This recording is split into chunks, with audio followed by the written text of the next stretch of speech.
Hello everybody, this is Albert with the Green Tea House. I hope you're doing well today. Today we're going to talk about our first tisane, which is licorice tea. Now before I begin, I highly recommend you check out our back catalog, in particular the episodes we deal with tisanes, what are tisanes or herbals, and our general playlist on what is tea, where does it come from, and so forth. So if you're watching this chronologically, this is the first tea we're doing that is not from the Camellia sinensis plant. This is an herbal, or otherwise known as a tisane. Many times we use the misnomer of saying, I like cinnamon tea or peppermint tea or licorice tea, but in fact, the word tea should only be used for teas that come from the Camellia sinensis plant, so a sencha or an oolong or a Earl Grey or whatnot. The proper terminology for drinks that we steep in water and then we drink that are not from the Camellia sinensis plant should be called a tisane or an herbal or a botanical. So licorice. The reason I chose licorice before we do cinnamon and peppermint, which are probably more popular, is I think licorice is such an underrated tea in that most people don't know about licorice tea, simply because if you're buying your tea from the grocery store, they normally don't sell it, right? They're going to be selling cinnamon and peppermint and chamomile and all these great teas. Don't get me wrong, they're great.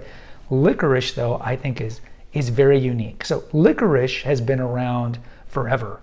It's mostly grown in Egypt and kind of the Near East and the Middle East, and it's a root. So what they do is the root can grow many, many feet, and they pull the root and then they chop it up and dry the root.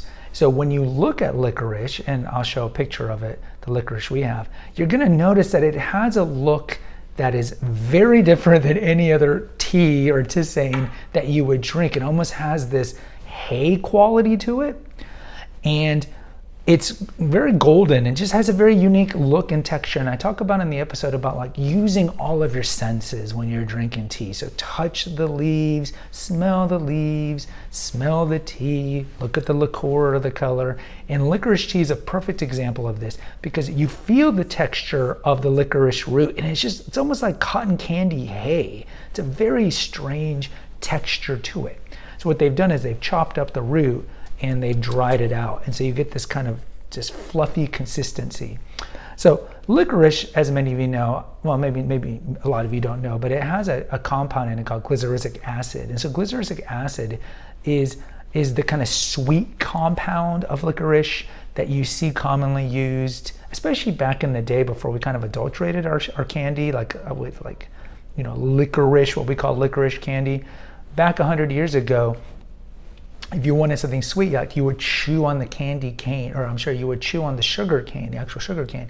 And the same thing for licorice root. So if you look 300, 400 years ago, yeah, they were drinking this tea in Egypt and South Asia and the Middle East, but many times they would just gnaw on it because there was a natural sweetness to it.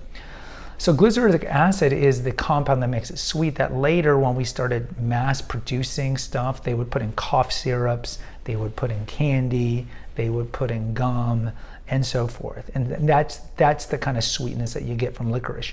There's other roots and so forth that kind of have a sweet taste, like fennel and anise.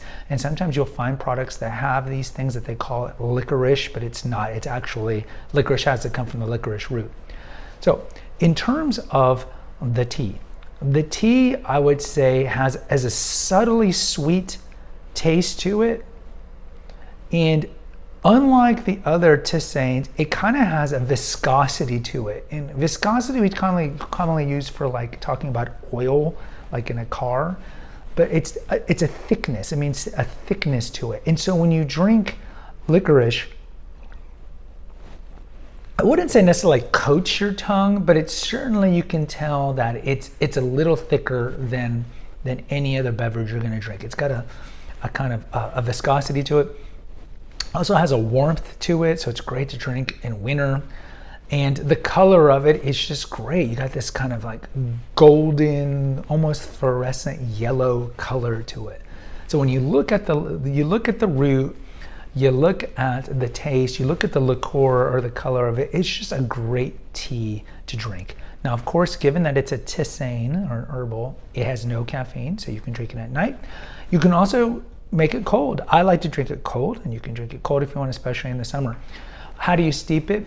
Well, it's a tisane. So typically with roots and flowers and whatnot, you ratchet up the heat. So you can go full boiling 212 and then steep it that way. And then you could steep it a couple of times as well, like with all the other drinks that we have here. So I highly recommend Licorice. It's pretty popular in terms of just the look and the taste of it, and it's a really unique tea. And then we're very proud to offer it here at Green Tea House because it's such a unique tea. Guys, post in the comments. I really like to hear from you. Until next time, take care. God bless.